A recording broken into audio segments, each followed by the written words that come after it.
तुम्हा सर्वांचं स्वागत करतो। आजचं व्याख्यान देण्यासाठी डॉक्टर नीलिमा गुंडी या इथे उपस्थित आहेत। वक्तृत्वोत्तेजक सभेच्या वतीनं मी त्यांचं स्वागत करतो। वक्तृत्वोत्तेजक सभेतर्फे आयोजित करण्यात येणारी वसंत व्याख्यानमाला हा एक चमत्कार आहे। सलग 150 वर्षे चालणारी ही एकमेव व्याख्यानमाला असावी। अशी व्याख्यानमाला देशात कुठे अस्तित्वात आहे की नाही हे मला सांगता येणार नाही, पण ती बहुधा नसावी। यंत्रयुग, संगणकयुग आणि कृत्रिम बुद्धिमत्ता अशा 3 स्थित्यंतराची साक्षीदार असलेली ही व्याख्यानमाला आहे। संवादाची माध्यमे बदलली, आता मोठ्या प्रमाणावर विविध माध्यमे अस्तित्वात आली आहेत, तरीही या व्याख्यानमालेला 150 वर्षे पूर्ण होतात हा खरोखर एक चमत्कार आहे।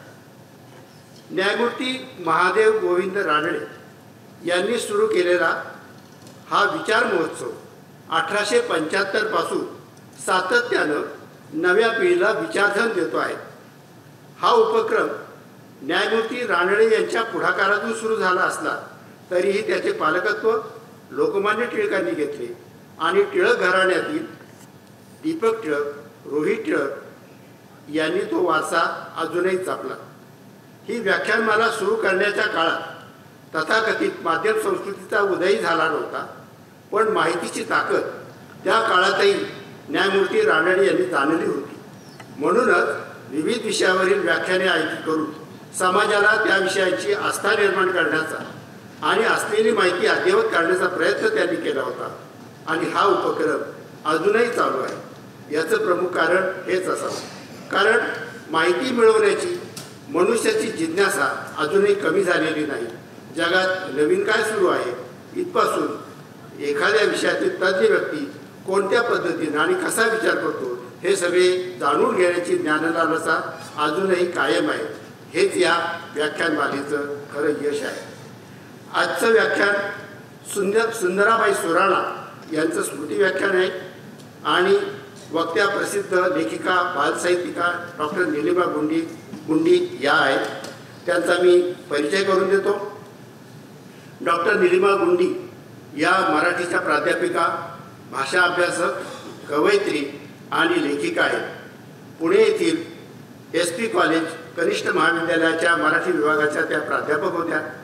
BAच्या परीक्षेत मुंबई विद्यापीठात सर्व विषयामध्ये त्या सर्वप्रथम आल्या। अनेक पुरस्कार आणि सुवर्णपदक त्यांनी मिळाले आहे। MAच्या परीक्षेतही मराठी विषयात सर्वप्रथम आल्याबद्दल त्यांना सुवर्णपदक आणि पुरस्कार मिळालेला आहे। राम नारायण रुईया आणि सप महाविद्यालयात त्यांनी मराठीचं अध्यापन केलं आहे। काव्य, बालवाङ्मय, ललित लेख, संपादन, संशोधन, समीक्षा, भाषाविषयक लेखन असंही विविध प्रकारचं साहित्य आणि 25हून अधिक पुस्तकं त्यांची प्रकाशित झालेली आहेत। स्त्री साहित्याचा अभ्यास करणारी पुस्तके देखील त्यांची आहेत। त्यामध्ये लाटांचं मनोगत, स्त्रीमिती, स्त्रीलिपी, स्त्री संवेद, गतकाळाची गाज, भारतीय भाषामधील स्त्री साहित्याचा मागोवा या ग्रंथाच्या संपादनात त्यांचा महत्त्वपूर्ण सहभाग आहे। बालसाहित्य त्यांनी विपुल लिहिलं आहे। त्यात आभाळाचा फळा, कानामात्रा, रंगाचा थवा, दुधाचे दात, बिचारा माऊस या बालकविता संग्रह प्रसिद्ध आहेत। अनेक पुस्तकं त्यांची प्रसिद्ध झालेली आहेत। त्यात अक्षरचा स्पंदन, अक्षरांचा देव, आभाळांचा फळा, 20व्या शतकाची कविता, कानामात्रा यासारखी अनेक पुस्तकं त्यांची प्रसिद्ध झालेली आहेत। यापेक्षा मी अधिक बोलत नाही। मी डॉक्टर नीलिमा गुंडी यांना विनंती करतो की त्यांनी आपल्या विषयाला प्रारंभ करा। धन्यवाद।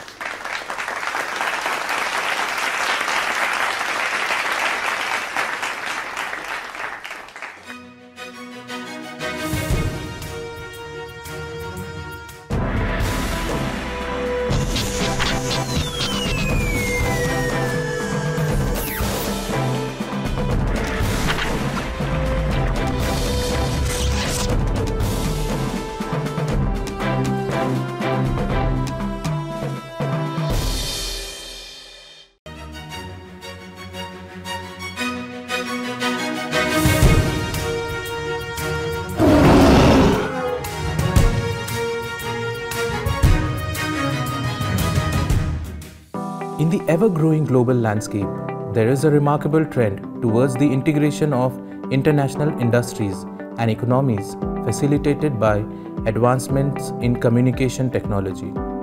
Tilak Maharashtra Vidyapeeth, within its Faculty of Arts, provides diploma, bachelor and master's program in journalism and mass communication. The curriculum is meticulously designed to strike a balance between theoretical learning and practical application, offering hands-on experiences such as interactive sessions, script writing, pilot shoots, simulations of newsroom environments, and visit to advertising agencies. The infrastructure includes well-equipped classrooms and studios featuring advanced camera and lighting setups, staffed by highly qualified professionals. Job prospectus are becoming across traditional and technological platforms. The students of TMV, Journalism and Mass Communication Department have been placed at the most elite PR and media organizations across the country.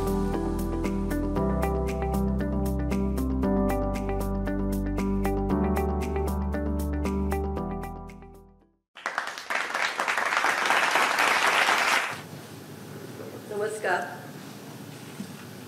पावसाची भीती न बाळगता व्याख्यानाला आलेल्या सगळ्या खऱ्या रसिक मंडळींना मनापासून नमस्कार. माझ्या व्याख्यानाचा विषय आहे भाषा, कविता आणि संस्कृती. वसंत व्याख्यानमालेची आत्ताच आपण परंपरा ऐकली. अतिशय हा प्रतिष्ठित असा उपक्रम आहे की ज्याला 150 वर्ष झालेली आहेत आणि महाराष्ट्राचं सामाजिक सांस्कृतिक वातावरण घडवण्यामध्ये याचा सिंहाचा वाटा आहे. त्यामुळे यावर्षी मला त्यात सहभागी होता आलं, भाषण करता आलं, याचा मला अतिशय आनंद वाटतो आहे. त्याबद्दल मी संयोजकांचे आधीच मनापासून आभार मानते आणि न्यायमूर्ती रानडे, लोकमान्य टिळक या सगळ्या महनीय व्यक्तींच्या स्मृतींना अभिवादन करून मी माझा विषय मांडायला सुरुवात करते. भाषा, कविता आणि संस्कृती या विषयावर बोलताना मी निवडक कवितांची उदाहरणं घेणार आहे. सगळ्या काव्य परंपरेचा आढावा घेणं शक्य नाही आहे, हे आधीच सांगते. हे जे 3 घटक आहेत, भाषा, कविता आणि संस्कृती, यांचे धागे एकमेकांमध्ये मिसळलेले आहेत. ते कसे आणि का याविषयी आपण जरा विचार करूया. त्याआधी भाषा या घटकाचं जे काही वेगळेपण आहे ते आधी लक्षात घेऊया. मानव आणि इतर प्राणी यांच्यात जो काही मुख्य फरक आहे त्याचं कारण भाषा ही गोष्ट आहे. आणि सर्वसामान्य अशा प्रकारच्या व्यक्तीला भाषेमुळे एक वेगळ्या प्रकारची परिमाणं व्यक्तिमत्वाला मिळालेली आहे. सामान्य व्यक्तीसाठी भाषा काय आहे तर त्याच्या भावजीवनाचं अस्तर आहे. भाषेचं हे जे रूप आहे हे फारसं लक्षात घेतलं जात नाही. समाजासाठी ती संस्कृतीची वाहक आहे हे आपल्याला माहितीच असतं. ज्ञानव्यवहारात ती शिक्षणाचं माध्यम आहे, असते, असावी, हेही आपल्याला माहिती असतं. रोजच्या जीवनामध्ये ती विनिमयाचं साधन असते याचीही आपल्याला कल्पना असते. एक प्रकारे ती माणसाच्या प्रगतीच्या वाटचालीत एक संसाधन असते, म्हणजे तिच्यामुळेही इतर प्रगती करता येते. कला व्यवहारात ती खरं म्हणाल तर सर्जनाच्या निर्मितीच्या मागचं आशय द्रव्य असते, इतकी ती महत्त्वाची असते. म्हणजे मनुष्य प्राणी असतो, त्याचं मानव सुसंस्कृत मानवात रूपांतर करताना भाषेला मोठं स्थान आहे आणि हे भाषेचं मोठं श्रेय आहे आणि आपल्यावरचे उपकार आहेत. कारण त्यात एक ऊर्जा आहे, ती ऊर्जा ती आपल्यात जागवते. ती एक प्रकारे त्रिकालदर्शी असते भाषा. म्हणजे आपण आज इथे आहोत पण आपण कोणत्याही काळातलं वाचू शकतो आणि मनाने ते अनुभवू शकतो. तेव्हा स्थल आणि काल ही जी आपल्याला बंधनं असतात आपल्या प्रज्ञेला, ती बंधनं ओलांडून भाषेच्या माध्यमातून आपण एक सर्वस्पर्शी असा जीवनाचा अनुभव घेऊ शकतो. ही फार मोठी शक्ती आहे. दुसरं म्हणजे भाषेमुळे जगण्याची मुळं खूप खोलवर रुजलेली जी असतात, संस्कृतीची पाळंमुळं, ती आपल्या आवाक्यात येऊ शकतात. कसं होतं, अगदी साधा एखादा शब्द आठवा की मुसळधार पाऊस. आता मुसळ घरोघरी उरला नाही, तो शब्द गेला, ती वस्तू गेली, पण भाषेने शब्द जपून ठेवला आणि कुठेतरी त्याची आपल्याला आठवण करून दिली. तेव्हा भाषा ही अशी सांस्कृतिक स्मृती असते आणि म्हणून ती आपल्या सगळ्यांच्या मनाला अतिशय प्रिय, आपल्या भावजीवनाला अस्तर मी म्हटलं ते त्या अर्थाने असते. माझ्या दृष्टीनं ती माणसाची चौथी मूलभूत गरज असते, इतकी ती महत्त्वाची आहे. ती एक सामाजिक संस्था आहे हे आपण ऐकत आलो असतो, ते तर खरंच आहे. आणि त्यामुळे समाजाचा ती प्राणस्वर असते. भाषेसाठी सगळेजण एकत्र येतात. आपल्याकडचे अनेक लढे आठवतील भाषेसाठीचे. आता मराठी भाषा आपली अभिजात हा दर्जा मिळाल्यामुळे तिला एक वेगळं स्थान मिळालेलं आहे. तिच्याविषयी नव्याने विचार विनिमय चर्चा आणि एक नवं जागरण सुरू झालेलं आहे. म्हणजे महाराष्ट्रीय प्राकृत, नंतर मराठी हा जो तिचा एक प्रवास आहे जो सुमारे 1500 वर्षांहून अधिक असेल, त्या प्रवासात तिचं सगळं जे सत्व आहे सांस्कृतिक ते सामावलेलं आहे हे आपण लक्षात ठेवायला हवं. आता कविता या घटकाकडे वळूया. लक्षात घ्या की साहित्य हे संस्कृतीच्या केंद्रस्थानी असतं, काव्य हे साहित्याच्या केंद्रस्थानी असतं आणि भाषा ही काव्याच्या केंद्रस्थानी असते. म्हणून ते मी म्हटलं की भाषा, कविता आणि संस्कृती. का तर कवितेमध्ये भाषेचे जे अनेक स्तर आहेत ते मोठ्या कौशल्याने वापरलेले असतात. म्हणजे अर्थात हे जातिवंत कवीविषयीच मी बोलते. इतर कोणत्याही साहित्य प्रकाराच्या तुलनेने विचार केला तर काव्याच्या भाषेची घडण, ज्याला आपण संरचना म्हणतो, ती अतिशय गुंतागुंतीची असते. आणि त्यामुळे उत्तम काव्य शिकणं हे आपला एक अतिशय बौद्धिक अशा प्रकारचा तो व्यायाम आहे, कौशल्याचा एक जणू काही मानदंड आहे असं समजायला पाहिजे. कविता जाणून घेताना म्हणून साध्या सोप्या कविता अभ्यासणं आणि कठीण कविता अभ्यासणं यात खूप फरक आहे. त्यामध्ये अतिशय आव्हान असतं. तेव्हा भाषेचे अनेक स्तर आपल्याला त्यातनं जाणून घेता येतात. त्याचा उकल कशी करायची हे समजतं. भाषेमध्ये खोलवर डूब घेणाऱ्या कवींनाच मात्र हे अशा प्रकारे भाषेचं उपयोजन जे आहे ते करता येतं. जसं समुद्रात खोल डूब घेणाऱ्यांना हाती रत्न लागतात तसंच ते आहे. नाहीतर बाकीचे भाषेच्या पृष्ठभागावर वावरतात आणि त्यातच समाधानी राहतात आणि पद्यरचना करत राहतात. त्यांच्याविषयी अर्थातच आपण बोलत नाही आहोत. काव्य या साहित्य प्रकाराला सगळ्यात जास्त जगात मध्ये महत्त्व दिलेलं आहे. म्हणजे कवितेचे वाचक कमी असतील. म्हणजे आपण जर एखाद्या ग्रंथालयात गेलो आणि कवितेची पुस्तकं कोण नेतं असं विचारलं तर उत्तर मिळणार नाही. पण तरीसुद्धा श्रेष्ठ कोणता प्रकार तर काव्य हे ह्याविषयी जगभर एकमत आहे. याचं कारण काय तर कवितेमध्ये भाषेच्या पोटातली भाषा वापरलेली असते. Language within language. आपण जी भाषा वापरतो एरवी ती वरवरची आहे, सोपी साधी आहे. पण तिच्यामध्ये नवीन क्षमता कोणत्या आहेत, ती किती प्रकारे वापरता येऊ शकते, ज्या नव्या कृत्या पण शोधता येतात जातिवंत कवींना. तेव्हा भाषेचं हे जे अतिशय वेगवेगळ्या प्रकारचं गुंतागुंतीचं आणि अर्थघन होत जाणारं विश्व आहे, ते विश्व हे कवी आपल्यापर्यंत आणतात आणि त्यातनं आपल्या बुद्धीला सुद्धा खूप चालना मिळत असते. भाषेच्या संरचनेवर म्हणजे घडणीवर महत्त्व असतं. त्यासाठी म्हणजे भाषेत चांगल्या कवीचं त्याला ते जमलं पाहिजे. अभिव्यक्ती क्षमता भाषेची, शब्द किती पसरू शकतो, अर्थ व्यक्त करू शकतो, तो किती प्रसरणशील करता येतो हे त्याला जातिवंत कवीला कळत असतं. तर नवे घाट निर्माण करता येतात कवितेमध्ये, नवे शब्द घडवता येतात. त्याची उदाहरणं आपल्याला आठवतील की केशवसुतांचा झपुर्झा शब्द, पुशिरेग्यांचा पुष्कळा शब्द, अशा अनेक आहेत. आजच्या नवीन कवीत सुद्धा शब्द घडवत असतात. म्हणजे ती परंपरा थांबली नाही, पण आता वाचन कमी झालं आहे कवितेचं. त्यामुळे आपल्याला नवे कवी माहिती नाही आहेत. मी त्यांची उदाहरणं मात्र घेणार आहे. तेव्हा नव्या प्रतिमा येतात काळाबरोबर. हे सगळं भाषेत डूब घेतल्यावरच जमतं. सहज वरवर कविता लिहिणाऱ्यांना हे जमत नाही. त्यामुळे चांगल्या कवीकडे एक बळ लागतं, बौद्धिक एक साहस लागतं आणि एक प्रकारची ध्येयदृष्टीसुद्धा लागते. आणि ते असेल तर आपल्याला दिसेल की मराठी काव्य परंपरा खूपच संपन्न आहे, त्याच्याविषयी काही शंकाच नाही आहे. अशा कविता नेहमी भाषेच्या आवाहकतेवर म्हणजे भाषा किती पोहोचू शकते यावर विश्वास असतो. म्हणजे कोण वाचेल माझं काय असं नाही. त्याला माहिती असतं की कविता वाचली जाणारच आणि ती कळणार लोकांना, ती टिकून राहील पुढे सुद्धा. भाषा ही सलकालातीत आहे ह्याच्यावर त्याचा विश्वास असतो. आणि त्यामुळे असे कवी सांस्कृतिक मूल्यांची रुजवात कळत नकळत करत असतात. त्यासाठी उपदेश करायची गरज नसते हे लक्षात घ्या. आपल्याकडे कवी दर्शनात असा शब्दप्रयोग वापरला जातो. दर्शन म्हणजे तत्वज्ञान. तेव्हा कवीला दृश्य जगापलीकडचं दिसतं, जे तुम्हाला मला दिसत नाही, लपलेलं जे आहे ते दिसतं, हा त्याचा अर्थ. तेव्हा कवितेचा जो कॅनव्हास आहे, पट आहे, तो खूप विशाल आहे. तो स्वतःच्या अंतरंगापासून सुरू होतो. म्हणजे ते अंतरंगात तिथल्या भावनांची अभिव्यक्ती हा पहिला त्यातला एक स्तर आहे म्हणूया. त्यानंतर समाज, निसर्ग आणि अस्तित्व चक्र अशा वेगवेगळ्या पातळ्यांवर वेगवेगळ्या परीघ वाढवत हा सगळा पट आपल्यासमोर येत जातो. आधुनिक कवितेचे जनक केशवसूत यांनी सांगून ठेवलं आहे, स्फूर्तीचा पुढच्या पिढ्यास तुमच्या साक्षी कवी होईल. कवी हा साक्षी असेल तुमच्या पुढच्या पिढ्यांसाठी, याचा अर्थ तोच आहे. भारत आंबे यांनी तर एक कविताच लिहिली आहे की जी तुमच्या आमच्यासाठी आहे. शीर्षक कवितेचं आहे, रे अजात अज्ञात सखे जन. जे जन्मालाच आलेले नाहीत अशा अज्ञात पुढच्या पिढीतल्या लोकांसाठी कविता लिहून ठेवली. खात्री आहे कविता वाचलीच जाणार आहे, पुढच्या पिढ्यात राहणार आहे रेंगाळत. किती खात्री आहे बघा. हा आत्मविश्वास सहज येत नाही, त्याच्यामुळे भाषेवर पकड असावी लागते.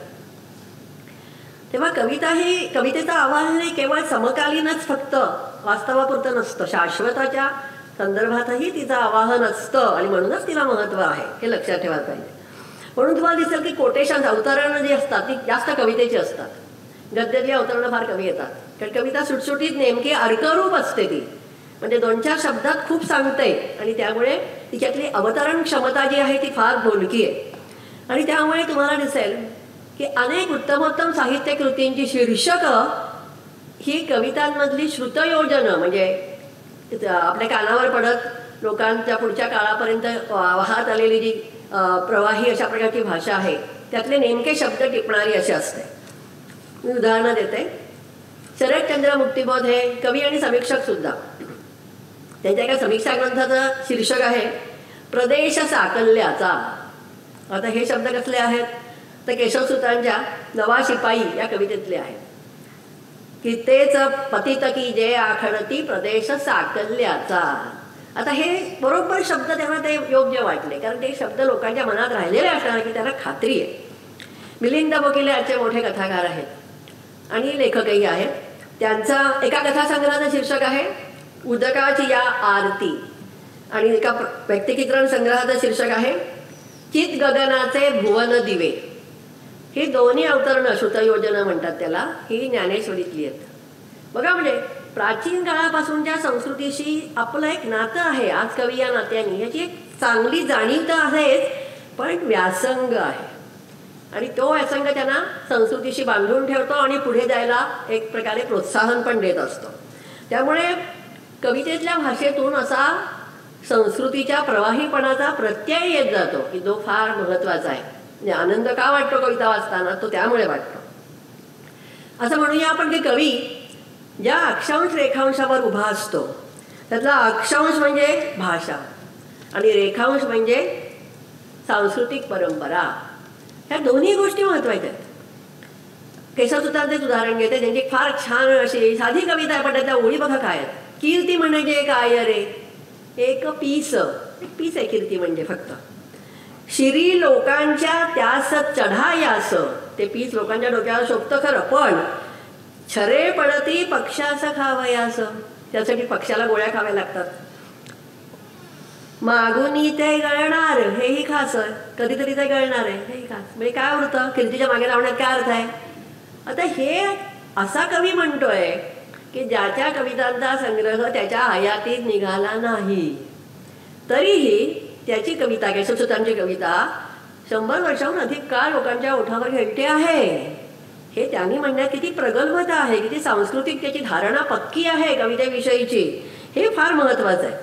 आणि म्हणूनच ठेवलं होतं की ते आम्हीच शरण्य मंगल तुम्हा ज्यापासूनही लाभते. तुम्हाला मूल्य कोणती आहे ती आमच्यामुळे कळतात. किती आत्मविश्वास आहे. तेव्हा हे का त्याला जमलं, कारण त्याची ध्येय तशी उत्तुंग होती की मला पृथ्वीवर स्वर्ग निर्माण करायचा आहे. पृथ्वीवर स्वर्गाची कुठेतरी ओढ नव्हती आणि स्वर्गविषयक त्याची संकल्पना काय होती, तर त्यामध्ये शुभंकर सगळी मूल्य आहेत, स्वातंत्र्य, समता, बंधुता अशी, की जी इहवादी आहेत आणि या जगाला त्यांना बदलून टाकायचं आहे. ते अधिकाधिक सुंदर सहज असं व्हावं अशी त्यांची इच्छा होती. तेव्हा अशी जेव्हा नवीन सांस्कृतिक मूल्यांची रुजवात एखाद्या कवीला करायची असते तेव्हा त्याच्या काव्याच्या केंद्रस्थानी असलेली भाषा आपोआपच बदलते बरं का.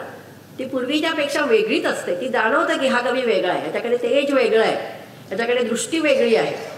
आता केशवसुतांनीच एका कवितेत, म्हणजे तो सांस्कृतिक परिवर्तनवादी कवी आहे, कसं कळतं तर केशवसुतांच्या कवितेत पहिल्यांदी आधुनिक कवितेत म्हैस हा शब्द आला. धक्का बसला लोकांना, म्हैस कवितेत, म्हणजे कवितेमध्ये कसले शब्द छान कानाला मधुर वाटणारे. बरं, म्हैस हा प्राणी कसा की जो काही फारसा काही सुंदर तर नाहीच, कुरूप, ज्याची अवहेलना होते अशा प्रकारचा, आणि त्याला कवितेत स्थान. ही देख म्हैस पडवीमध्ये बांधलेली, रोमांथ भाग हळू चावीत बैसलेली. किती सहज त्यांना कोकणातल्या घराची आठवण येते, तेव्हा दारातली आपली सगळी अशी ही जी गाई गुरं आहेत त्यातली म्हैससुद्धा आठवते. तेव्हा हे जे काही भाषेचं त्यांना असलेलं भान आहे हे सहज आणि अतिशय भावपूर्ण आहे. म्हणजे कवितेसाठी म्हणूया की भाषा ही लिटमस टेस्ट आहे एक प्रकारे. तुम्ही कोणती भाषा वापरता ह्याच्यावरनं तुम्ही किती कोणत्या प्रकारचे कवी आहात ते कळतं. माधव जुलियन हे रविकिरण मंडळातले एक मोठे कवी, त्यांनी तसं म्हणून ठेवलंय की कविता म्हणजे संस्कृती टीका. कविता म्हणजे कविता साधी कविता नसतेच, कविता ही संस्कृतीची टीका आहे, चांगल्या प्रकारची टीका, म्हणजे भाष्य करणारी या अर्थाने. टीका करणं म्हणजे केवळ त्याचे दोष काढणं असा अर्थ नाही, भाष्य करणारी. माधव जुलियनांनी आपल्या कवितेतनं स्त्रीकडे पाहिजे जो सांकेतिक दृष्टिकोन होता ना तो बदलणारी कविता लिहिलेली आहे. त्यांची एक ओळ अगदी माहिती असेल की प्रेम होईना तुझ्याने प्रेम माझे राहू दे. म्हणजे ह्यामध्ये जो एक निरपेक्ष प्रेमाचा उच्चार आहे अतिशय, आणि स्त्रीचा हक्क त्यात मान्य केलाय स्वयंनिर्णयाचा. हे किती उदात्त आहे, हे त्या काळात त्यांनी केलं 1920-25च्या सुमाराला. म्हणजे आपली परंपरा किती वेगळ्या मूल्यांनी भारलेली आहे याची पुन्हा एकदा आपल्याला आज आठवण करून द्यायला हवी अनेकांना. बरं, हे कवी कसे तर सामाजिक भावना भरपूर आहे.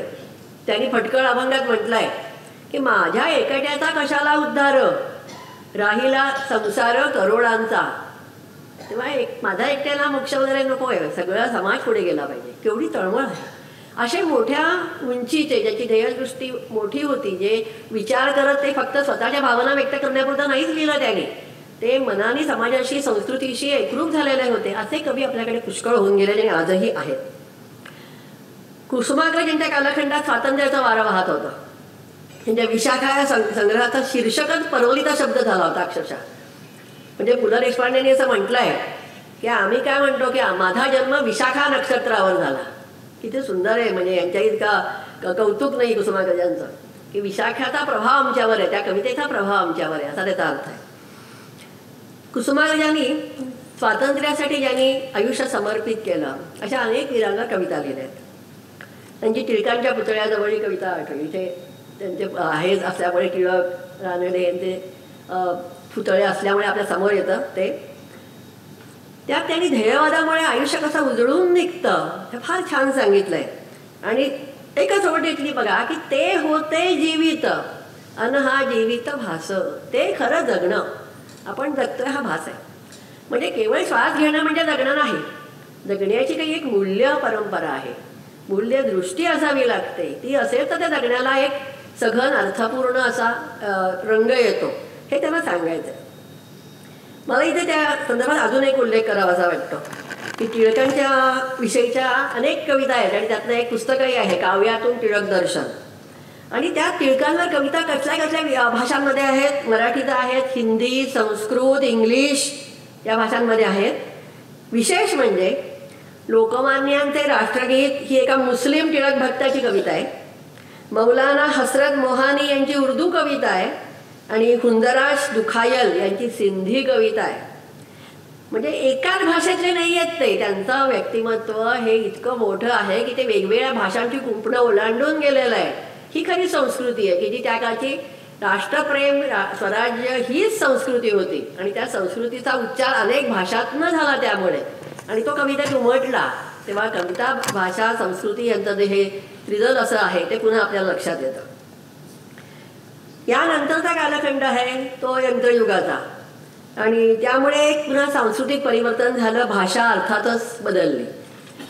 बासी मर्ढेकरांनी, नवक काव्याचे प्रवर्तक, यांनी नव्याने योजलेला शब्द होता पुन्हा, म्हणजे मोजायला भाषा मापक म्हणूया आपण अशा शब्दाला, फलाट. कवितेत पहिल्यांदी झाला फलाट. फलाट दादा, फलाट दादा वगैरे त्यांची कविता आठवते. आता त्या शब्दासरशी एक नवीन विश्व समोर आलं की रेल्वे, महानगर, यंत्रयुग हे सगळे एक सांस्कृतिक बदल जे होते ते समोर आले. आणि त्यांच्या ओळी अगदी वेगळ्या की आहा कोळसे वाला काळा नव्या मनूतीला गिरीधर पुतळा. एक नवीनच मूर्ती त्यांनी समोर ठेवली की जी जणू काही परमेश्वराचा अवतार आहे आणि ती आहे कोळसेवाला काळा. बघा म्हणजे यंत्रयुगामधला जो कामगार आहे त्यात त्यांना एक ईश्वरी अवतार दिसला. मला इथे आठवण करून द्यायची आहे की ह्यांच्या आधी वर्डेकरांच्या आधी 1938 मध्येच वाना देशपांडे यांच्या अनेक कविता आहेत आणि त्यांची एक कविता त्यातली एक ओळ अशी आहे की श्रमलक्ष्मी ही देवी उद्याची. फार महत्वाचं आहे किंवा श्रमलक्ष्मी हीच देवी आहे. आता नव्या युगाची दैवत बदलणार ही जाणीव. ही कवी मी जे म्हटलं की सांस्कृतिक मूल्यांची रुजवात करतात म्हणजे काय, ती नवी मूल्य रुजवतात, ती नव्या संकल्पना रुजवतात. हेही महत्वाचं आहे. म्हणजे आपल्याकडे ग्रामीण कष्टकरी साहित्य जे पुढे निर्माण झालं त्याचा स्रोत कुठेतरी श्रमलक्ष्मी ही देवी उद्याची यापासूनही शोधता येतो आपल्याला. हे लक्षात घ्यायला पाहिजे. तर यंत्रयुगाने कवितेतला भाषेचा पोत तर बदललाच, कवितेची लय बदलली आणि त्यासाठी एक नवा शब्द अनिलांना, कवी अनिल यांना सुचवावा असा वाटला. तो शब्द आहे मुक्तछंद. आणि मग त्या मुक्तछंदाची गंमत बघा. म्हणजे आपण कवितेचा अभ्यास हा सांस्कृतिक पटलावर केला पाहिजे. केवळ कवी आणि कविता संग्रह असा नाही, एका मोठ्या कॅनव्हासवर केला पाहिजे. मग असं दिसेल की अनिलांनी 1931 मध्ये भग्नमूर्ती या खंडकाव्याच्या प्रस्तावनेत मुक्तछंदाची तात्विक मांडणी केली. गंमत म्हणजे मुंबई पुणे गाडी सुरू झाली 1929 मध्ये, मुंबई पुणे वेगवान गाडी सुरू झाली 1930 मध्ये आणि मुक्तछंद अवतरला 1931 मध्ये. लय बदलली आहे सगळ्या भौतिक सांस्कृतिक अशा सगळ्या वातावरणाची आणि त्याचं प्रत्यंतर कवितेमध्येही आलं. आणि किती साहजिक आहे म्हणजे हा प्रवास हे आपल्याला लक्षात येतं. तेव्हा कविता ही अशी एका कोशातली नाही आहे, तर ती सगळ्या भौतिक सामाजिक सांस्कृतिक संदर्भांनी अशी परिप्लुत आहे, एक प्रकारे लगडलेली आहे. तेव्हा हा सूर जो आहे कवितेचा तो युगभान व्यक्त करणारा आहे असं आपल्याला म्हणता येईल. स्वातंत्र्योत्तर काळामध्ये मग खूपच सामाजिक परिवर्तनं झाली. त्यात स्त्रीच्या जाणीवांचा परीघ बदलला, तिचं आत्मभान जागं झालं. त्याच्या आधी म्हणजे लक्षात घ्यायला पाहिजे की बहिणाबाई चौधरींनी फार छान लिहिले आणि त्यात त्यांच्या 2 ओळी फार सुंदर आहेत की माझं सुख हंड्या झुंबरे टांगलं, माझं दुःख तय घरात कोंडलं, तळ घरात कोंडलंय. म्हणजे स्त्रीला आपल्या दुःखाचा उच्चार करायची परवानगी नाही. मात्र त्यांनी हे पत्ता सांगितला बरं का दुःखाचा. माझं दुःख कुठे आहे ते तळघरात कोंडलेलं आहे हे सांगून टाकलंय. हे पण फार महत्वाचं आहे. त्यांच्या परंपरेत भर टाकत थोडं आधुनिक लिहिणाऱ्या इंदिरा संत यांनी पण असंच म्हटलं की कधी कधी न अक्षरात मन माझे ओवणार.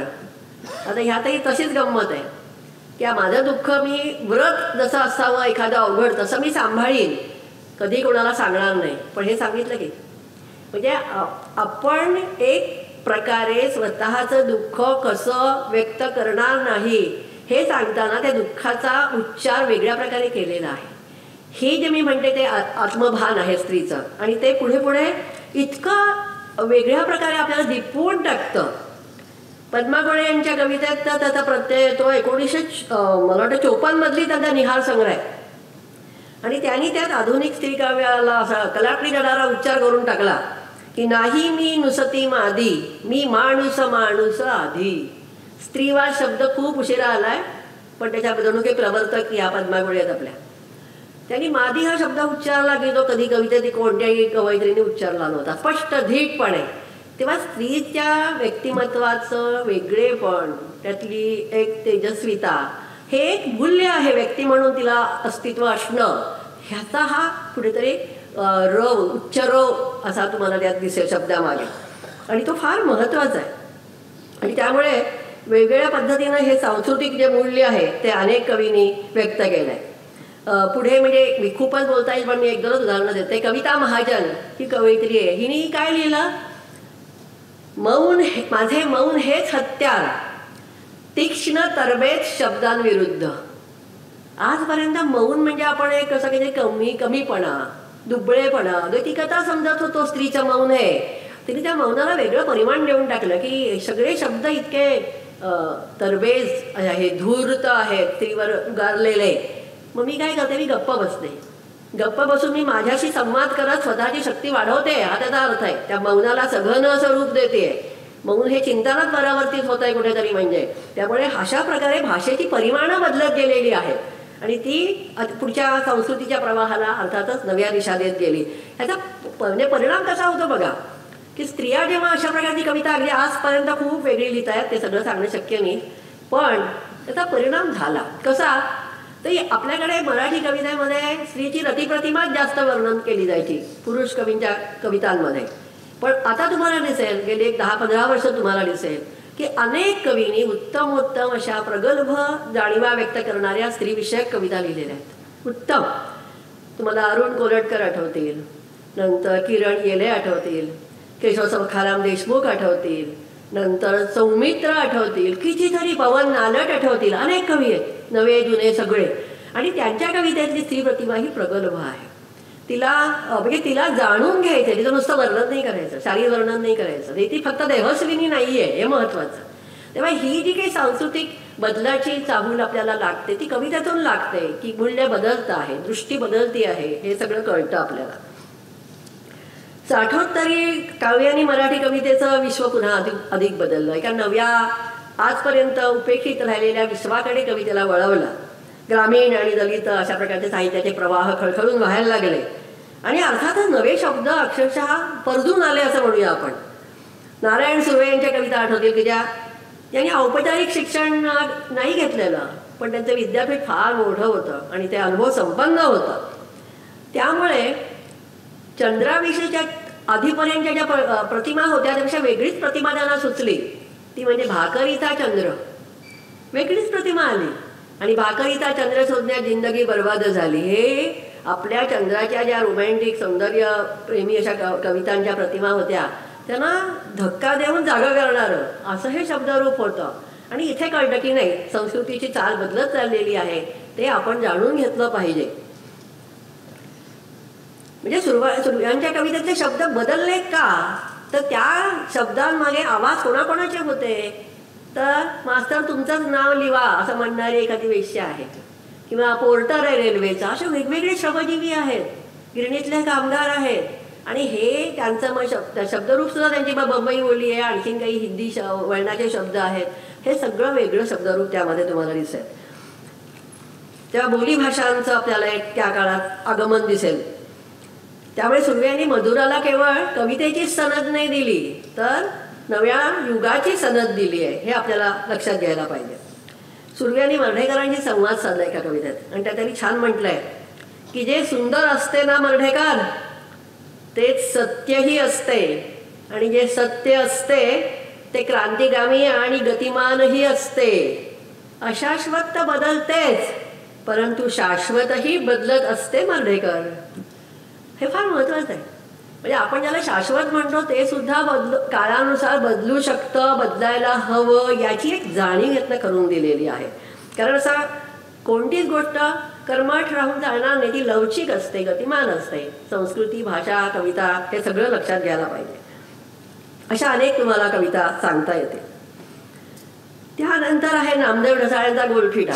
आता गोलफिटा हा संग्रह म्हणजेच ती जी वस्ती आहे ती सुद्धा मराठमोळ्या, पांढरपेशा अशा ज्या मध्यमवर्गीय संस्कृतीला पुन्हा वेगळं धक्का देणारं वास्तव समोर आणणारी आहे. त्यातल्याही पुन्हा बंबईया बोली आहेत, उपेक्षित लोकांच्या भावानुभव आहेत आणि त्यांनाही ऊर्जा मिळाली कुठून असं लिहायची. पुन्हा भाषेबाबत भान आहे आणि त्यांनी बाबासाहेब आंबेडकरांना म्हटलंच आहे की सूर्य फुले हाती देणारा फकीर असे शब्द वापरले. फार सुंदर प्रतिभा आहे. आणि त्यांनी आंबेडकरांविषयी म्हटलं आहे, तू अक्षरांचा धनी, मूक नायकांना तू शिकवली भाषा, बाराखडी, स्वर आणि व्यंजनांची मस्ती. म्हणजे भाषा ही काय स्फोटक गोष्ट आहे हे कुठेतरी आम्हाला कळल्यावर आम्ही आता लिहायला लागलेलं. त्यामुळे भाषा ही संस्कृतीच्या संदर्भातली किती मोठी ऊर्जा आहे याचं त्या सगळ्यांना भान आहे लिहिणाऱ्यांना. काही स्त्रीवादी कवयित्री सुद्धा भाषेच्या बाबत खूप जागरूक आहेत आणि खूप चांगलं आणि वेगळं लिहितात. भाषा प्रसारणशील करतात एक प्रकारे. मल्लिका अमर शेख यांच्या कविताचं संग्रहाचं शीर्षक आहे माणूसपणाचे भिंग बदलल्यावर. म्हणजे आपल्या ज्या माणूसपणाच्या कल्पना आहेत ना त्या एका ठराविक भिंगातनं आपण पाहून केलेल्या आहेत. ते भिंगच बदललं पाहिजे. आता इतकी मूलतःच बदल करायला पाहिजे संस्कृतीच्या संदर्भातला, अशी त्यातली जाणीव आहे. त्यांनी म्हटलं आहे की मी एक स्त्री, ग्रीकमधली की अमेरिकेतली की आफ्रिकेतली, फरक पडतो का याने? म्हणजे स्त्रीचं जे वैश्विक भान आहे स्त्रीत्वाचं ते या कवयित्रीला आहे. म्हणजे एका बाजूने एका विशिष्ट कोशातलं स्त्रीत्व आणि एक सर्वसाधारण वैश्विक पातळीवरचं स्त्रीचं जैविक स्त्रीत्व ह्याची एक वेगळी जाणीव तिला आहे. खूप अशा कवयित्री दिसतील की ज्या आपल्याला सामाजिक सांस्कृतिक स्तराकडे वेगळ्या दृष्टीनं पाहायला लावतात. प्रज्ञादया पवार म्हणतात की बोलून चालून नादान बाईनी धक्का बसतो वाचताना. कारण आपल्या ज्या स्त्रीच्या कल्पना असतात सांस्कृतिकदृष्ट्या की ज्या सोज्वळ आणि अशा असतात, पण ही म्हणते की नाही मी त्या प्रतिमेत मावणारच नाही, मला वेगळंच सांगायचं आहे आणि त्या सांगायला मी आता हा जो काही मुखवटा आहे हा बाजूला करते आणि मी स्पष्टपणे लोकांनी मला नावं ठेवली तरी चालतील असं म्हणत ती येते समोर. हे सुद्धा धैर्य आहे. शीर्षक अशी बोलकी असतात बघा. कवयित्री नीरजाच्या संग्रहाचं शीर्षक आहे स्त्री गणेशा.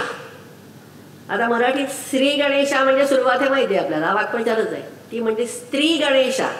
आता नव्या युगाची सुरुवात करायची आहे, सुरुवातीला स्त्री असेल. हां म्हणजे ही एक एक शब्द किती बोलका आणि विचार करून वापरलेला आहे. म्हणजे तो जणू काही मुख्य केंद्र आहे संग्रहातल्या अनुभवांचं. कविता महाजनच्या संग्रहाचं शीर्षक आहे तत्पुरुष. तत्पुरुष हा मराठी भाषेतला एक समास आहे. हां पण त्या समासाचं वैशिष्ट्य काय? त्या समासात दुसरं पद महत्त्वाचं असतं. तत्पुरुष इथे कोणतं दुसरं पद आहे? पुरुष. तेव्हा पुरुष प्रधान संस्कृती आणि त्यामुळे जे काही बदल होत झालेले आहेत आणि स्त्रीच्या वाट्याला काय आले हे सांगायचं आहे म्हणून समासाचं नाव दिलं तत्पुरुष संग्रहाला. ही किती बारकाव्याने अशी भाषा जाणून घेतली आहे आणि योजली आहे हे हा महत्त्वाचं आहे फार. नव्वदोत्तरी कविता आता जागतिकीकरणाच्या ग्लोबल भोवऱ्यामध्ये भाषा जपू पाहते. फार कठीण आहे, आव्हान आहे मराठी भाषा जपणं आहे. पण ह्या मंडळींनी म्हणजे खरं सांगायचं तर मला काही वेळेला असं त्यांच्याविषयी खूप आदर वाटतो की लोक आपली कविता वाचतायत की नाही, त्याला ते कळते की नाही, कसलीही पर्वा अपेक्षा न करता ते लिहितात. काहीही म्हणजे ते कुठे कविता वाचायला पण जात नाहीत लोकांच्या समोर वगैरे, असेही कवी आहेत. पण ते मराठी आणि त्याला इतर भाषा अवगत आहेत चांगल्या. इंग्लिश तर सहजच आहे पण इतर आहे. इतकंच काय त्यांच्या कविता इतर भाषांमध्ये जागतिक पातळीवर कुठेतरी अनुवादित होऊन गेल्या आहेत. पण ते लिहिणार ते मराठीतच लिहिणार असं त्यांचा पड आहे जणू काही. केवढी निष्ठा आहे भाषेविषयीची. मी त्याची उदाहरणं तुम्हाला देते. म्हणजे अक्षरशः ती कासावीच आहेत भाषेसाठी. मंगेश नारायण काळे ते म्हणतात की कवी असतो पाण्याच्या तळाशी राहणारे कासव. किती सुंदर प्रतिमा आहे. कुर्मावतार आठवेल की ज्या कुर्मावतारात कासवाने पृथ्वीला तोललंय. म्हणजे काय कवीचं योगदान आहे संस्कृतीच्या वाटचालीमध्ये, केवढं महत्त्व आहे, त्याची काय प्रतिभा त्यांनी उभी केलेली आहे कवीची, कवी असण्याची. ही फार व्यापक आणि फार अर्थपूर्ण अशी प्रतिभा आहे.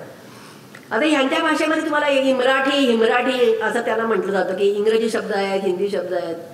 त्यांना ते काही इलाज नाही. काही वेळेला ते मुद्दाम करता येत नाही तसं की बघा काय भाषेचं रूप झालं दाखवायला, आणि काही वेळेला आपली भाषा लोकांना आजची वाटावी म्हणूनही लिहित आहे. हेमंत दिवटे हे फार लक्षवेधी कवी आहेत. त्यांनी आजच्या काळात देखील सांस्कृतिक पेच आहेत ते इतके सुरेख पकडले आहेत. त्यांच्या एका कवितेचं शीर्षक आहे मी आत्ताच स्लिट केलेलं चिकन. म्हणजे केशवसुताने कवितेत म्हैस आणली हा धक्का आणि त्यातनं सावरायला काही काळ गेला. आता हा अजून पुढचा धक्का आहे की कवितेत काय आलं ते स्लिट केलेलं चिकन त्याचं स्वगत आहे कवितेत. हा वेगळी कविता आहे, काय वेगळ्या उंचीच्या प्रकारचा हा कवी आहे. तेव्हा भाषिक सांस्कृतिक क्रांती एक प्रकारचा पुढचा टप्पा असा आपण त्याला म्हणूया. आणि त्याच्यावरचं उपरोधिक भाष्य आहे. त्यांच्या एका कवितेचं नाव आहे माझी आणि मनातल्या ईश्वराची तळमळ. हां मला इथे मुद्दा उपस्थित करायचा आहे की कवितेतला ईश्वर ही संकल्पना आहे आणि भाषा आणि कविता यांच्या माध्यमातून संस्कृतीमध्ये नव्या संकल्पनांची रुजवात केली जाते. आणि त्या इतक्या लोकांच्या मनात म्हणजे रुजतात, खोलवर जाऊन बसतात की शतकानुशतकं त्या लोकांना प्रभावित करत राहतात. आणि याची खूप उदाहरणं देता येतील की अगदी ज्ञानेश्वरांच्या अशा ओळी आठवतील, ओवी की अवचिता परिमळू थुळकला आळूमाळू मी म्हणे गोपाळू आला गे माय. साधी सुगंधाची एक लकेर आली वाऱ्याबरोबर आणि मी म्हटलं की गोपाळ आला, देव आला, तो आहे.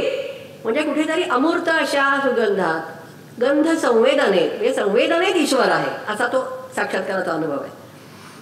बहिणाबाई चौधरी म्हणतात, तुझ्या पायाची चाहूल लागे पाना पानामध्ये, देवा तुझं येणं जाणं वारा सांगे कानामध्ये. वाराच सांगतो, वारा हे निसर्ग तत्व आहे. म्हणजे पुन्हा ईश्वर हा निसर्गाच्या सगळ्या रूपांमध्ये आहे हे त्या शेतकरी असलेल्या बहिणाबाईंना अनुभवालाच येत आहे. इथं ही ईश्वर ही मंगेश काळगावकर म्हणतात, मी कधीच नाही म्हटले तू दे मद दर्शन, मला गरजच नाही तू दर्शन दे म्हणायची, मला तू दिसतो ते सारखा चराचरात दिसतोय, सौंदर्यात दिसतोय. आणि हे जे काही आहे निसर्ग म्हणजे जगण्याची लय चैतन्य हा ईश्वराचा अवतार असं सगळे मानणारे कवी आहेत. विंदा करंदीकरांनी तर पुढचा टप्पा आणलाय. त्यांनी म्हटलंय, त्यांची यंत्रावतार कविता आहे, म्हणजे अवतार झाले, आता नवा अवतार आहे ईश्वराचा. आणि त्यात त्यांनी म्हटलंय की ये ये कुडकित दडलेल्या मंत्रांना मानवतेला दे ज्ञानातून मुक्तीचा नजराणा.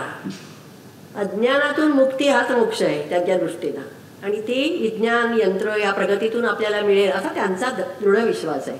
म्हणजे हे ईश्वर हा वेगवेगळ्या प्रतिमांमध्ये पाहणं हे सुद्धा खूप व्यापक कल्पनाशक्तीचंच प्रत्यंतर देणारं आहे, हे लक्षात घ्यायला पाहिजे. आणखीन खूप उदाहरणं छान आहेत आपल्याला दिसतील. म्हणजे मराठी कविता संपन्न कोणत्या अर्थानं आहे पाहताना आपल्याला ह्या काही सूत्रांचा विचार केला पाहिजे. वारकरी संप्रदायातले कवी चावता माळी त्यांनी कसं म्हटलंय, कांदा मुळा भाजी अवघी विठाबाई माझी. म्हणजे त्याच्या लेखी निसर्गाचं ईश्वराचं रूप सगुण आहे कांदा मुळा भाजीमध्ये, आणि ते त्यांच्या व्यवसायाच्या निष्ठेशीच संबंधित आहे. हे पुन्हा फार महत्त्वाचं आहे. हे त्यासाठी व्यवसाय सोडून द्यायची गरज नाही आहे. स्वातंत्र्यवीर सावरकरांनी म्हटलं की मोक्ष मुक्ती ही तुझीच रूपे तुलाच वेदांती, स्वतंत्रते भगवती योगीजन परब्रह्म म्हणती. स्वातंत्र्य ही देवता. बघा, म्हणजे काळानुसार ईश्वर संकल्पनेमध्ये नवा अर्थ ओतणं आणि ती अधिक कुठेतरी गतिमान करणं हे कठीण काम मोठ्या कवीने केलेलं आहे आजवर. आणि आपल्याला आपली जी दृष्टी आहे ती अधिकाधिक व्यापक, अधिक खोल अशी करायला मदत केलेली आहे. कुसुमाग्रजांची गाभारा नावाची कविता आहे, आणि त्यात त्यांनी म्हटलंय की गाभारा महत्त्वाचा आहे, कारण त्यात सत्व असतं. शेवटी गाभारा हे सांस्कृतिक सत्वाचं प्रतीक आहे. आता हेमंत दिवटे ह्या संदर्भात आता आजचे ते काय म्हणतात बघा, ते उपरोधाने म्हणतात, ईश्वर डिस्काउंटमध्ये उपलब्ध. म्हणजे ही जी आजची बाजारपेठ ही संस्कृती आहे, चंगळवादी म्हणतो तिला आपण, त्याचं हे प्रतीक आहे की त्या ईश्वरच डिस्काउंटमध्ये उपलब्ध आहे. त्यांनी एक नवीनच देव निर्माण केला आहे, ब्रँड देव. म्हणजे ब्रँड वेगवेगळे येतात ना जाहिरातीचे, त्याचाच प्रभाव आहे लोकांवर आता, नाही का. आणि त्या ब्रँड देवाची आरती काही नाही एका कवितेत. म्हणजे नव्या काळाची नवी जी काही मूल्य येत आहेत की जी आपल्याला आजपर्यंतच्या मूल्यांमध्ये कुठेतरी खटकणारी आहेत, हे जे सांस्कृतिक स्थित्यंतर आहे त्याची जाणीव करून देत आहेत, आपल्याला जाग आणत आहेत. हे सगळे कवी भाषेविषयी खूप संवेदनशील आहेत. इतके आहेत, गणेश विस्पुते आहेत, सलील वाघ, दिनकर मनवर, मनोज पाठक, खूप नावं घेता येतील, संजय कृष्णाजी पाटील वगैरे वगैरे. ते खूप खोल विचार करतात आणि ते मराठीतनंच लिहितात. हे आपल्यासाठी सुद्धा आश्वासक चित्र आहे. कारण लक्षात घ्या, भाषेतून जोपर्यंत नवनिर्मिती होते तोपर्यंत ती नवनिर्मिती ही भाषेसाठी संजीवनी असते. जेव्हा निर्मिती थांबते तेव्हा भाषा काही उरणार नाही, भविष्य नाही असं लोकांना वाटायला लागतं. या काळातली कविता ही ग्लोबल आणि लोकल संघर्षाची कविता आहे. भाषेच्या सगळ्या म्हणजे ऱ्हास पर्वाची सुरुवात जाणवणारी कविता आहे. श्रीधर तिळवे यांनी म्हटलंय की आउट ऑफ फोकस झालेल्या भाषेतली कविता लिहितोय. त्याला माहिती आहे विचारा की माझी कोणी वाचणार नाही, आउट ऑफ फोकस झाली आहे भाषा, ही कोणी वापरतही नाही आहे, कोणाला ते महत्त्वाची वाटत नाही, पण तरी मी त्याचंच लिहितोय. आणि ते आणखीन चेष्टा करतात आपल्या सगळ्या सांस्कृतिक काय म्हणूया कुठेतरी जे काही त्यात वेगवेगळे अंतस्तर आहेत त्याची. चलो मुरारी हीरो बनने, चलो मुरारी हीरो बनने, इंग्लिश स्कूल में मराठी पढ़ने, इंग्लिश स्कूल में मराठी पढ़ने. काय वाटायला आलं आता आपण मध्येच हिंदीच्या विषयीचा खूप ऐकलाच आहे सगळा उच्चार. म्हणजे हे सगळे म्हणजे आंतरविरोध आहेत की आपल्याला जायचं आहे कुठे आणि आपण कुठे चाललो आहे. कसलं बोट, भाषेचा बोटच सोडलं आहे आपण की ज्या भाषेने आपल्यापर्यंत संस्कृतीचा एवढा मोठा प्रवाह पोहोचवलेला आहे, अनेक मूल्यांची रुजवात केली आहे. त्याकडे पाठ फिरवल्यावर काय उरणार आहे पुढे, पोकळी उरेल का, ह्याची काहीही काळजी न करता लोक चालली. म्हणून ती अशा इथे हा भाषेचा उपयोग आहे तो मुद्दाम हेतुपूर्वक केलेला आहे. रफिक सूरज नावाचं एक छान पुस्तक आहे, सोंग घेऊन हा पोर नावाचं, आणि त्यातली एक कविता आहे सिंड्रेला. कविता सुद्धा घरात चालत नाही हो काही. घरातले निर्णय फार व्यवहारिक पद्धतीने घेतले जातात काही वेळेला. म्हणजे मुलाची आईच म्हणते की नाही त्याला इंग्लिश मिडियमलाच टाकलं पाहिजे. हां, तसं ते चित्र आहे. आणि त्यात त्यांनी मुलाच्या भाषा शिक्षणाच्या अनुभवाविषयी लिहिलं आहे. फार छान ओळी आहे की तो आता बरा लिहू लागलाय A to Z अक्षरे. तो आता बरा लिहू लागलाय A to Z अक्षरे, चौरेघी वहीत बरोबर स्पेस सोडून. आता उघडत जाईल त्याच्याबरोबर एका नव्या भाषेची अंब्रेला. हे सगळे शब्द इंग्लिश मुद्दाम आहेत. आता उघडत जाईल त्याच्याबरोबर एका नव्या भाषेची अंब्रेला, जी शोधून आणील त्याच्यासाठी नव्या भाषेतली नवी सिंड्रेला, जी शोधून आणील त्याच्यासाठी नव्या भाषेतली नवी सिंड्रेला. तेव्हा आपलं सगळं जे काही परिकथांचं जग होतं, जे लहानपणापासून मुलांना बरोबर असायचं आणि जे कायम त्याच्या मनात वस्ती करून राहायचं, त्याचं बोट सुटलं आहे. ह्याची खंत आहे. म्हणजे कवी इतका अगतिक आहे त्याबाबत, पण तरी तो मराठीतनंच लिहितोय हे लक्षात घ्या. म्हणजे त्याचा विश्वास आपल्याच भाषेवर आहे. तेव्हा कवितेचा भाषेच्या माध्यमातून संस्कृतीच्या ज्या सत्वशील प्रवाहाशी नातं लागलेलं असतं ते फार दृढ असतं. आणि त्यामुळे काही कवींनी आपल्या परंपरेतले पूर्वसुरी जे आहेत मोठे कवी त्याच्याविषयी खूप छान कविता लिहिल्या आहेत. आणि त्या केवळ अशा औपचारिक आदर व्यक्त करणाऱ्या प्रासंगिक कविता नाहीत, हे महत्त्वाचं. त्याची काही वेचक उदाहरणं तुम्हाला देते. अरुणा ढेरे यांची सूळ नावाची कविता आहे आणि त्या जनाबाईशी संवाद साधतात आणि तिच्या एका शब्दाचा संदर्भ जागवतात बरं का. आणि तो शब्द काय आहे ते बघा. 700 वर्षांचा ढिगारा खंटा खंटा, उघडा झाला अस्सल बावन कशी शिवीचा, तेजस्वी कणखर एकाग्र असा सुवर्णदंड. शिवीचा शब्द आहे तो. विठ्या अरे विठ्या मूळ मायेच्या काडट्या. जनाबी लिहू शकते हे लक्षात घ्या, कारण तिने तेवढा संघर्ष केलाय स्वतःशी ईश्वर प्राप्त करायला. कवयित्री म्हणते, जने तो तुझा सूळ आता त्याचा स्मारक होईल. मी मात्र टांगते आहे पुन्हा जिवंत हृदय त्या सुळावर. माझ्या रक्ताच्या चिळकांडीनी आता तुझे नाव भिजो. किती प्राणपणाला लावून कविता केली जाते की संस्कृतीने आम्हाला दिलेलं हे सगळं धन आहे, ह्यातलं काहीतरी अंश जरी आमच्यात आला तरी पुष्कळ आहे. लक्षात घ्या की ईश्वर ही प्रतिमा म्हणजे केवळ सांप्रदायिक आचारप्रणाली उपासना पद्धती असून चालत नाही. अशा कवींसाठी तो स्वयंप्रेरित शोध आहे. ते आपल्या आपल्या संघर्षातनं ईश्वर प्रतिमा घडवतात. आणि म्हणून ते संत तुकाराम म्हणून म्हणतात देवाला सरळ की पाषाणाची खोळं घेतली कासया, कशाला दगडाचं रूप घेऊन बसलायस, असं देवाला विचारू शकतात, कारण त्यांचा ईश्वर हा त्यांनी स्वतः कमावलेला आहे. लक्षात घ्या. तेव्हा ही काव्यदृष्टी फार महत्त्वाची आहे. श्रीधर नांदेडकर यांनी म्हटलं आहे, ज्ञानेश्वरांनी भाषेचा दिवा ठेवला, म्हणजे भाषेसाठी दिवा ठेवला आणि स्वतःसाठी भुयारातला चिरंतन अंधार. त्यांनी काय स्वीकारलं आणि काय दिलंय हे लक्षात घेतलं की कळलं की कवितेची किंमत काय आहे. पी विठ्ठल म्हणतात, विठोबा म्हणजे तुमची आमची लाईफ बोट आहे, म्हणजे ती विठोबाशिवाय आपण जगूच शकत नाही. नारायण कवठेकर कुलकर्णी म्हणतात, मी मराठीत बांग देतो. बघा, म्हणजे मराठीतच बांग देईन मी. बांग देणं म्हणजे उजाडणं, नवीन युग, नवा प्रकाश, त्याचं स्वागत करणं, एक सांस्कृतिक उन्नयनाची अपेक्षा आहे आणि त्यासाठी मी मराठीच वापरीन. हे बघा, म्हणजे मराठीवरचा पुन्हा विश्वास आहे. मराठीतून लिहून सुद्धा मी हे करू शकतो असा कवितेवरचा विश्वास आहे. हे सगळं फार महत्त्वाचं आहे. आणि काही तर का प्राचीन अशा जी आपली परंपरा आहे भाषेची, त्यातले किती शब्द सुरेख योग्य ठिकाणी वापरले. आता बालचंद्र नेमाडे यांनी नव्या संग्रहाला नाव दिले सट्टक. मग शब्द शोधायला लागतो आपल्याला कोशामध्ये, आणि मग कळतं की हा शब्द प्राकृत बदला आहे आणि एका रूपकाचा प्रकार आहे. आता इतकं जुन्या भाषेच्या स्रोतांशी जाऊन भाषेचा प्रवाह आपल्यापर्यंत आणणं हे केवढं मोठं काम आहे. तिची तरी उदाहरणं देता येतील तुम्हाला अशी. अरुण कोलटकरांनी एक सुंदर प्रतिमा वापरली, भिचकी वही नावाचा त्यांचा कविता संग्रह आहे. त्यात त्यांनी म्हटलंय स्त्रियांच्या वेदना सगळ्या जागतिक पातळीवरच्या त्यांनी त्यात वर्णन केले आणि म्हटलंय तिचा अनुष्टुभ अश्रू. अनुष्टुभ अश्रू दोनच शब्द आहेत, पण केवढी ती बोलकी प्रतिमा आहे.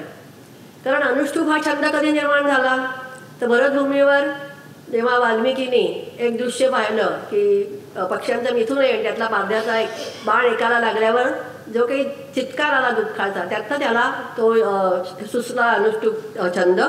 आणि ते शब्द होते की मा निषाद प्रतिष्ठाम त्वमगमहा शाश्वतीही समाहा यत् क्रौंच मिथुनादेकम अवधीही काममोहितम. पहिले शब्द आहेत मा निषाद, पारध्या थांब. कवी हा कसा हस्तक्षेप करतो चांगल्या गोष्टीसाठी की तू हे असं करू नको दुष्कृत्य असं सांगतोय. पहिला शब्द आहे मराठीतला म्हणजे आपल्या भारतभूमीवरचा, आणि तो कुठेतरी अनुष्टुभ अश्रूमध्ये त्यांनी असं आपल्यापर्यंत आणलाय की विसरू नका हे सगळं. हे फार महत्त्वाचं आहे. तेव्हा मग गदी माडगूळकरांनी ते सगळं रामायण मग आपल्याकडे आधुनिक गीत रामायणात आणलं आणि पुन्हा ती परंपरा आपल्यापर्यंत पोहोचवली. कारण ती परंपरा त्या त्या भाषेमध्ये आपल्यापर्यंत येऊ शकत नसते. हे सगळं काम कवी करत असतात. तेव्हा सांस्कृतिक परंपरेशी कवी कशा आपल्याला बांधतात बघा. कल्पना दुधाळ या कवयित्री आहेत आणि त्यांनी सावित्रीबाई फुले यांच्याविषयी अतिशय कृतज्ञतेचे उद्गार काढले. कारण महात्मा फुले आणि सावित्रीबाई फुले यांनी शिक्षण तळागाळापर्यंत पोहोचवलंय. त्यांनी म्हटलंय पाठमोरी सावित्री काळाच्या पुढे झपाझपा चालत गेलेली.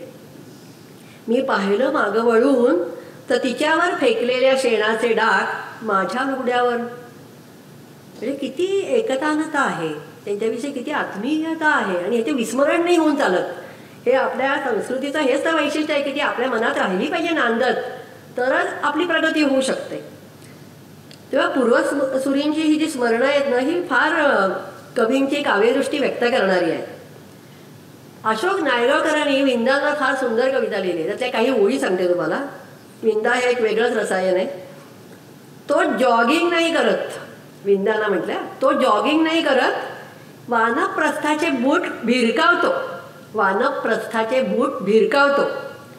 दारिद्र्याच्या मात्रा मोजत अलगद येऊन ठेपतो मानवतेच्या समेवर. दारिद्र्याच्या मात्रा मोजत अलगद येऊन ठेपतो मानवतेच्या समेवर. काल परवा ऐकलं त्याच्या पायरीशी ज्ञानपीठ रटरटते म्हणे. जे ज्ञानपीठ त्यांना मिळालं म्हणण्यापेक्षा ज्ञानपीठ त्याच्या पायाशी रटरटते असं ते म्हणतात. इतके ते मोठे आहेत, इतकी उंची त्यांची आहे. तेव्हा सांस्कृतिक मूल्यांची रुजवात करणारा कवी हा किती मोठा असतो ह्याचं तुम्हाला एक वेगळं चित्र यातनं दिसतं. तेव्हा त्यांनी विंदांची जी काव्यातली आंतरिक शक्तिस्थानं तर सांगितलीच, पण त्याची मूल्यदृष्टी पण बरोबर व्यक्त केली हे लक्षात घ्या. आजच्या कवी अनेक बहुभाषिक आहेत मी तुम्हाला सांगितलंच. तेव्हा आपली भाषा पुढे तळ धरून राहण्यासाठी ते म्हणूनच मराठीतूनच लिहित आहेत. आणि भाषेविषयी कळवळ्याने लिहिणारे एक मोठे कवी म्हणजे दिलीप पुरुषोत्तम चित्रे. यांना विसरून चालणारच नाही. त्यांनी जगात अनेक ठिकाणी वास्तव्य केलं आहे, पण मनात मराठीचा गंध जपलेला आहे. त्यांची कविता आहे, त्यातल्या फार ओळी सुंदर आहेत की या पुढचं महाराष्ट्र गीत मीही लिहीन कोणी सांगावं. या पुढचं महाराष्ट्र गीत मीही लिहीन कोणी सांगावं. अटलांटिक किंवा पॅसिफिकच्या किनाऱ्यावरून मुक्त लयीत. नकाशा बदलेल मात्र.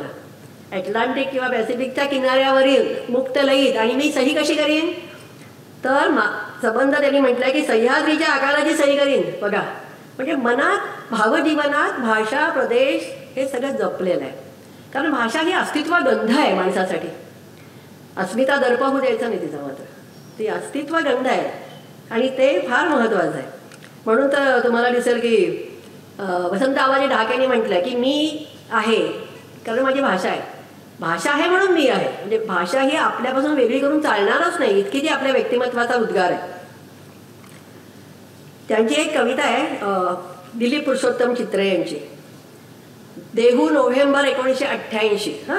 दिलीप चित्रे असे कवी आहेत की ज्यांच्या कविता संग्रहाला साहित्य अकादमी पुरस्कार मिळाला आणि त्यांनी तुकारामांच्या अभंगांचा इंग्लिश अनुवाद केला आहे. त्यालाही अनुवादाचा पुरस्कार मिळाला साहित्य अकादमीचा. असा एक अमेव कवी आहे.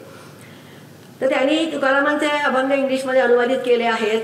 त्याची आठवण मुद्दाम करून देते, कारण ह्या कवितेत तो संदर्भ आहे. चित्रे म्हणतात, मी माझे तुकारामाचे इंग्रजी अनुवाद ह्या नदीत बुडवून 13 दिवस अन्न पाण्याशिवाय नारायणाला साकडं घालून बसलो, तर तो माझी हस्तलिखित तारील का? प्रश्न आहे. तो माझी हस्तलिखित तारील का? आणि समजा जर ती टेम्स किंवा हडसन सारख्या मराठीचा जिला काठच नाही अशा निराळ्या भाषेतल्या नदीत बुडवली, माझी हस्तलिखित मी टेम्स किंवा हडसन सारख्या मराठीचा जिला काठच नाही अशा निराळ्या भाषेतल्या नदीत बुडवली, तर पुढे लोक मलाही मानतील काय? उत्तर सरळ आहे. कारण भाषा आणि संस्कृती हे एकात्मच आहे. तुम्ही तिथे जाऊन कविता करा तर ते तुम्हाला हे मिळणारच नाही. ते सांस्कृतिक एकात्मता, भाषा, कविता आणि संस्कृतीची जी आहे ती वेगळीच आहे. तेव्हा हे सांस्कृतिक धारणा ह्या ज्या आहेत त्या फार महत्त्वाच्या आहेत. आता त्यासाठी लक्षात घ्यायला पाहिजे की कुठेतरी मराठीचं स्थान शिक्षणामध्ये प्रथम भाषा हेच राहिलं पाहिजे. तर हे सगळं सांस्कृतिक त्यामध्ये पुढच्या पिढ्यांपर्यंत सत्व जाईल. मराठी जर राजभाषा आहे तर तिचा हक्क आहे. महाराष्ट्रात तिचं शिक्षण देताना मराठी प्रथम भाषा म्हणूनच दिलं पाहिजे. औपचारिक पातळीवर शिकवून काही उपयोग नाही आहे. त्यात तुम्ही वरच्या पातळीशी पृष्ठभागाशी भाषेच्या खेळत राहता, वावरत राहता. तेव्हा हे पण आपण विसरून चालणार नाही आहे. या संदर्भात एक तुम्हाला सगळ्यांना जरा की माहिती असेल त्याची मी आठवण करून देते की काही अनेक वर्ष झाली आपल्याकडे बरेच लोक अमेरिकेत वास्तव्याला गेले. त्यातल्या एका व्यक्तीला असं वाटलं की आपल्या नातवाला ती पडू आजारी, असं आजारपण आलं असेल, पडू आजारी मौजहीचं वाटे भारी कविता त्यांना हवीशी वाटली नातवाला ओळख करून द्यायला. आणि काय आठवेच ना कोणाची कविता आहे. म्हणून नुसतं शोध मोहीम सुरू झाली सगळ्या महाराष्ट्रातल्या मित्रमैत्रिणींची. आणि मग कळलं की ती भानुदास कवी म्हणजे कृष्णाजी पोटे यांची कविता वगैरे आहे वगैरे. ती कविता मिळाली आणि ती कविता मिळून थांबलेच नाहीत लोक. अजून त्या वयात सुद्धा आपल्या मनात शाळेत शिकलेल्या कविता आहेत हे त्यांना आठवलं. मग त्या सगळ्या कविता अशा ज्या आठवणीतल्या आहेत त्या सगळ्या आपण गोळा करायच्या ठरलं. आणि त्या आठवणीतल्या कवितांचे 4 खंड झाले बघा. म्हणजे हे माणूस जेव्हा एकटा असतो तेव्हा सोबत काय उरत आहे, तर असं हे कवितेचं धन उरत आहे. आणि ते शोधावं असं वाटतं. पण त्यासाठी ते आधी तुमच्या खोल मनाच्या मुळांपर्यंत पोचलं पाहिजे. त्यासाठी शिक्षण त्या दर्जाचं दिलं गेलं पाहिजे. हे सगळंच आपण विसरून चालणार नाही. त्यामुळे त्या संग्रहाची प्रस्तावना लिहिताना फार छान म्हटलंय रमेश तेंडुलकरांनी की शाळेमध्ये अनेक विषयांचा अभ्यास केला पण पुढे कविताच फक्त कशी काय लक्षात राहिली. त्याचं रहस्य काय? शिक्षण पद्धतीत आहे रहस्य की त्या काळच्या सांस्कृतिक वातावरणात आहे की भाषेला असलेल्या स्थानात आहे. तर ते कुठेतरी या सगळ्यांमध्येच आहे. भाषा, कविता, संस्कृती हे सगळं एकात्मच आहे. त्यामुळे आपण हे पुन्हा सतत लक्षात ठेवायला पाहिजे. आता शेवट समारोपाला येताना एक उदाहरण देते. वसंत आबाजी डहाके यांच्या संग्रहाचं नाव आहे शुनशेप. शुनशेप त्याच्याविषयीची एक कथा आहे, म्हणजे मिथक कथा की शुनशेपाला बळी द्यायचं होतं आणि त्याला बळीच्या वधस्तंभाशी नेलं आणि तिथे गेल्यावर त्याने कविता म्हणायला सुरुवात केली. आणि त्या कविता ऐकून वरुणराज इतका प्रभावित झाला की त्याने त्याला मुक्त केलं आणि सांगितलं नाही, याला बळी द्यायचं नाही. आता इथे ही जी प्रतिमा आहे ह्यातनं कळते कवीची की कविता ही संजीवनी आहे, ती जीवनदायिनी आहे. आणि त्यामुळे भाषा, कविता आणि संस्कृती जेव्हा एकत्र येतात तेव्हा या सगळ्याच गोष्टी प्रवाहित होत पुढच्या काळापर्यंत टिकून राहणार याचं एक आश्वासक आपल्याला चित्र समोर उभं राहतं. आणि त्यामुळे हे असंच पुढेही चालू राहावं अशी इच्छा आणि असा विश्वास व्यक्त करून मी थांबते. धन्यवाद.